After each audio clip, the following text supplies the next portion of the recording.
nyagasani Yezu nabane namwe.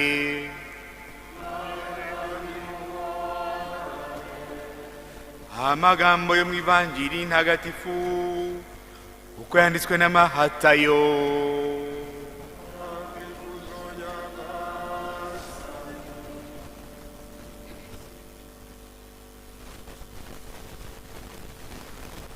Muri icyo gihe abigishwa bari bateraniye iruhande rwa Yezu ku musozi, maze arababwira ati reka kandi mbabwire, niba ubutungane bwanyu budasumba ubw'abigisha amategeko n'abafarisayi, ntabwo muzinjira mu ngoma y'ijuru.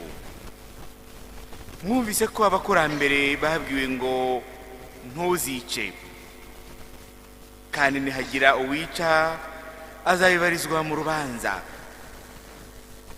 Yewe mbabwiye ko umuntu wese urakariye uwo bavandimwe azabibarizwa mu rukiko.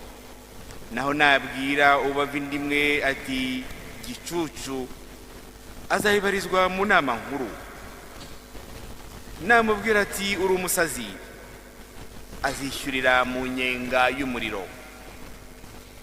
Nuko rero nujyana ituro ryawe imbere y'urutambiro, ukahibukira ko uwo muva indimwe mufitanye akantu, rekera ituro ryawe imbere y'urutambiro, ubanze ujye kwigorora n'uwo muva indimwe, hanyuma ugaruke ubone guhereza ituro ryawe.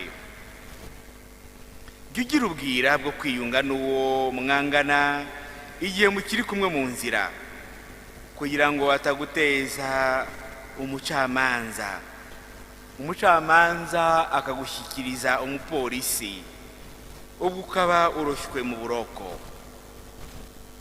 Mbikubwiza ukuri, ntabwo uzavamo utishyuye byose kugeza ku giceri cya nyuma.